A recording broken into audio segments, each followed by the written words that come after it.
Eu fiz um vídeo semana passada mostrando aqui os meus números e o que eu estava fazendo para crescer a minha newsletter. Mas durante a semana eu fiquei pensando em algo que eu devia ter dito. Eu, por exemplo, já tenho um jeito de ver os meus números, de acompanhar as minhas métricas. E se eu disser que eu não faço comparações e que isso nunca me afeta, eu vou estar mentindo. Mas eu já tenho um pensamento formado sobre isso. Mas no vídeo eu não deixei isso claro e talvez, eu espero que não, mas talvez acabe gerando alguma comparação ou preocupação em quem está iniciando uma newsletter. Se a pessoa está com uns números bem acima, como eu disse, eu comecei do zero, sem audiência, e eu não trouxe audiência de outro lugar e comecei lá do zero mesmo. Então, se a pessoa alcançou números maiores, que ótimo, não vai gerar essa preocupação ou essa comparação de uma forma negativa.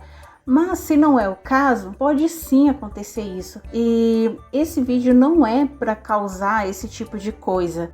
Eu abri meus números para mostrar o que eu estava fazendo e o que eu consegui a partir do momento que eu optei em ser mais presente nas notas, né? Além da frequência do texto longo, eu mantive as notas.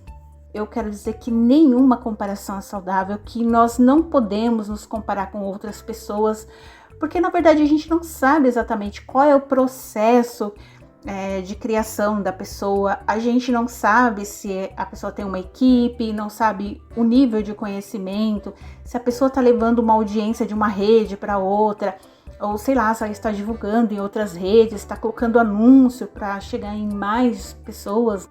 A gente não sabe como está, por exemplo, o psicológico dessa pessoa, se ela tem o tempo inteiro só para se dedicar à criação de conteúdo, seja aqui no YouTube ou numa newsletter.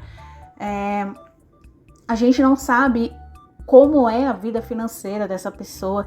Então são várias questões que faz parte da jornada de cada pessoa. Eu costumo fazer comparação comigo mesma, mas mesmo assim eu ainda levo alguns pontos em consideração. Por exemplo, eu gosto de ver o meu crescimento, o que eu consegui essa semana e como eu estava semana passada, como eu estou esse mês e como eu era no mês passado. Mas mesmo assim, mesmo quando eu faço essa comparação comigo mesma, eu tenho um certo cuidado, porque nem todos os dias eu estou igual. Como eu estava quando eu comecei em junho, eu não posso me comparar hoje com junho. Não que eu esteja 100% bem do meu psicológico, mas eu não consigo comparar como eu estou hoje e como eu estava produzindo em junho, entende? Então, tem várias questões que a gente precisa levar em consideração. Como eu estava em junho, como estava meu psicológico, como estava minha questão financeira, e todas essas coisas, elas acabam dificultando até mesmo na criação de conteúdo. Então eu reforço aqui que eu mostrei os meus números, mas como uma dica, né? Como um caminho que dá pra gente seguir, ou coisas que dá pra gente fazer na newsletter se a gente quiser alcançar um número maior de pessoas. Então só foi isso, só uma dica. Bom, dito isso, nesse vídeo eu vou mostrar como eu mantenho a minha newsletter no Substack, por enquanto postando um texto longo por semana, mas eu já quero colocar mais um texto. Mas por enquanto é um texto longo e no mínimo 3 notinhas por dia. Claro que acabou ultrapassando um pouquinho as 3, porque às vezes eu vejo alguma nota que eu gosto e então eu acrescento alguma coisa, compartilho, comento, mas no mínimo eu posto 3 notinhas por dia. Então eu quero mostrar como eu faço tudo isso para manter assim de uma forma sustentável e que me permite manter tanto a frequência quanto a constância, e sem me perder com datas e a quantidade de conteúdo e nem ficar muito louca. Eu digo sem ficar muito porque o YouTube ainda é uma coisa que me tira um pouquinho o sossego, mas eu espero que isso também mude em breve. Bom, eu vou compartilhar aqui a minha tela mostrando como eu faço os meus textos, né? Meus textos longos. Da forma que eu organizo as notinhas para postar e mostrar um pouquinho desse meu processo. Bom, os meus textos longos, eu não me lembro de nenhuma edição que eu tenha sentado e escrito ela do começo ao fim, sem não coletar nenhuma anotação que eu tenha feito durante a semana. De verdade, eu não me recordo. O que acontece? Durante a semana ou até mesmo um mês, eu vou coletando algumas coisas que eu gosto, alguma coisa que eu quero falar. Vou fazendo aquele banco, né, ali de textos. Às vezes eu faço um texto inteiro, ou às vezes só finalizar, enfim. Mas ele nunca nasce assim na semana. Eu de verdade não consigo lembrar de um texto que tenha nascido do zero. Sempre eu vou coletando alguma coisa, enfim. E geralmente essas anotações eu faço num grupo de WhatsApp que eu tenho comigo mesma. Fica mais ou menos assim, ó. Já estou aqui no grupo, eu dou nome para os grupos para ficar um pouco mais fácil. Então eu tenho alguns aqui, ainda tenho mais grupos que só tem eu. E nesse daqui, newsletter, e aqui eu vou coletando os textos. Às vezes, por exemplo, quando eu vou fazer uma caminhada, eu faço o texto inteiro aqui.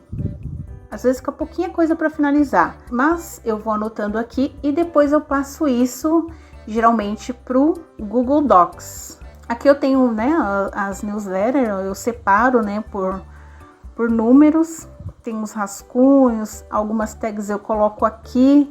Aqui, por exemplo, meu último texto foi esse, meu primeiro voluntariado, que é a minha 11ª edição.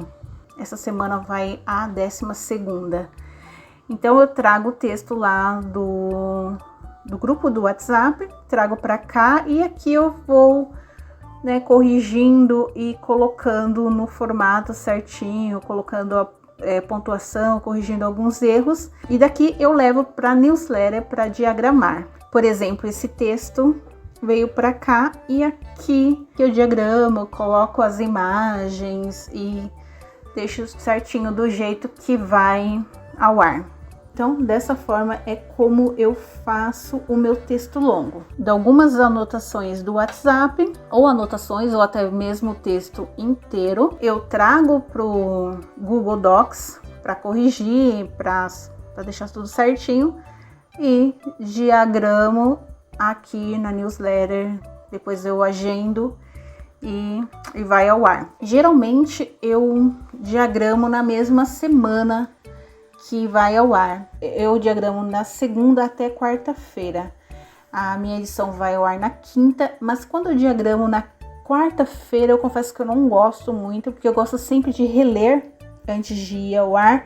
E eu acho que fica muito apertado. A minha ideia é fazer um estoque de textos, deixar agendado, sei lá, por um mês, para eu ficar mais tranquila. Porque do jeito que está, por mais que eu tenha ali alguns textos que eu posso corrigir, diagramar, e sim, já vai virar um texto longo, ele não está prontinho. Então, se surgir algum compromisso, algum trabalho, ou uma viagem, ou eu ficar doente, eu não tenho um estoque e eu, de verdade, eu não gosto de pensar que eu não tenho um estoque de newsletter já agendado certinho. Então, eu estou trabalhando com isso. Talvez no próximo vídeo que eu grave eu já tenha esse estoque. Eu já tenho bastante textos já como ideias para ser corrigidos.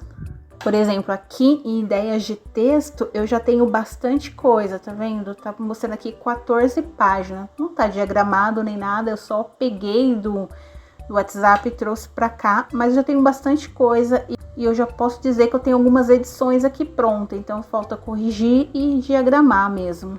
Bom, essa é a forma que eu faço para manter os textos longos.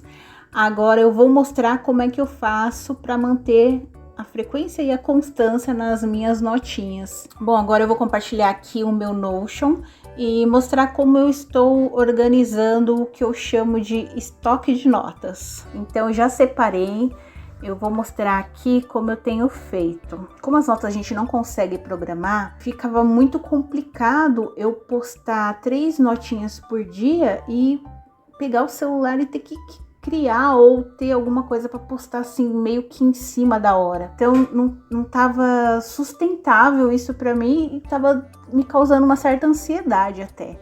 Então o que eu fiz? Então, por exemplo, eu estou gravando esse vídeo em setembro.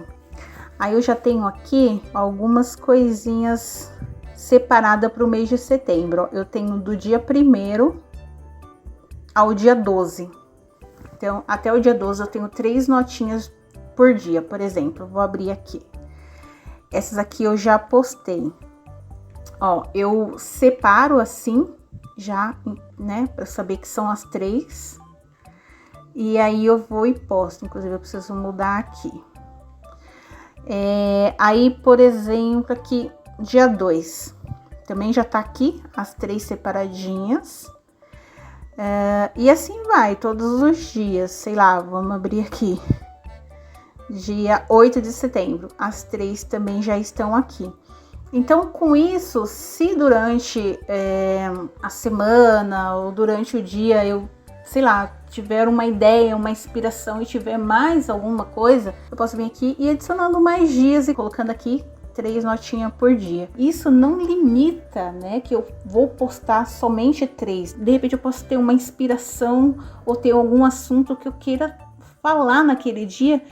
Isso não me impede de ir lá e postar. O que eu garanto com isso é ter já as 3 notinhas por dia. Então, se acontecer qualquer coisa, um trabalho extra, eu ficar doente, ou sei lá, o que pode vir a acontecer, eu já garanto aqui as 3 do dia. O que acontece também, eu gosto de compartilhar alguma coisa que eu vejo lá na newsletter, eu gosto de acrescentar algum texto, alguma visão, né, sobre o assunto, e isso eu não conto, né, com essas 3, essas são as extras. Por exemplo, aqui eu compartilhei essa frase, e aí eu vou lá e, né, coloco alguma coisinha que eu queira acrescentar. Então, esse aqui é o extra, vamos chamar assim. Então, dessa forma eu deixo assim mais separado, mais organizadinho. Por exemplo, as notas, quando eu deixava só lá no grupo do WhatsApp, eu perdia tempo procurando. Às vezes eu não sabia exatamente onde estava escrito o que eu queria postar, eu não tinha noção de quantas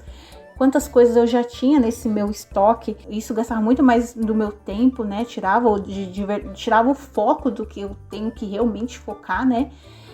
O texto longo, eu confesso que lá, por mais que não fique organizadinho, eu não me perco muito, porque, né, como digo, é um texto longo. Agora, as notinhas, nossa, eu me perdi demais. Às vezes eu nem tinha o que postar, eu tinha que escrever ali na hora. Então, sei lá, eu acho que isso aqui, né, me dá um pouco mais de tranquilidade com esse meu processo de criação de conteúdo. E assim eu consigo, de fato, em paz, ter o meu processo criativo, né? Eu tiro esse peso, essa ansiedade, e aí isso me permite ter paz, e aí eu posso criar e manter a minha newsletter tranquila. Aqui, por exemplo, em News, eu tenho os meus textos longos. Todos os textos que já foram postados, eles estão aqui. Por exemplo, meu último texto, que foi o meu primeiro voluntariado, ele está aqui exatamente como está lá na newsletter, diagramado e com as imagens exatamente como está lá. Bom, essa foi mais uma dica, eu espero que ajude, porque facilita muito no processo de criação. Eu não quis definir, por exemplo, um dia certinho para eu escrever as notas ou até mesmo os textos, porque isso varia muito, né? Então é de acordo com a minha inspiração, eu deixo bem mais solto, assim, essa parte do processo. Não definir uma data, um dia da semana. Bom, eu espero que eu tenha ajudado. Se você gostou, curte e inscreva no canal. Como eu sempre digo, eu vou deixar o link na descrição da minha newsletter. Lá eu posto os meus textos de uma forma mais intimista, como se fosse uma conversa com um amigo. Lá eu trago minhas reflexões, eu falo sobre término de um relacionamento, recomeço, mudança de mentalidade, o que eu estou fazendo para mudar minha vida, como, né, eu sempre falo, em 180 dias. Eu tô documentando todo esse processo. Então, se você gosta de ler algo do tipo, eu já te convido a fazer parte, a se inscrever. Como eu sempre falo, eu vou adorar te ter por lá. Bom, é isso. Te vejo no próximo vídeo.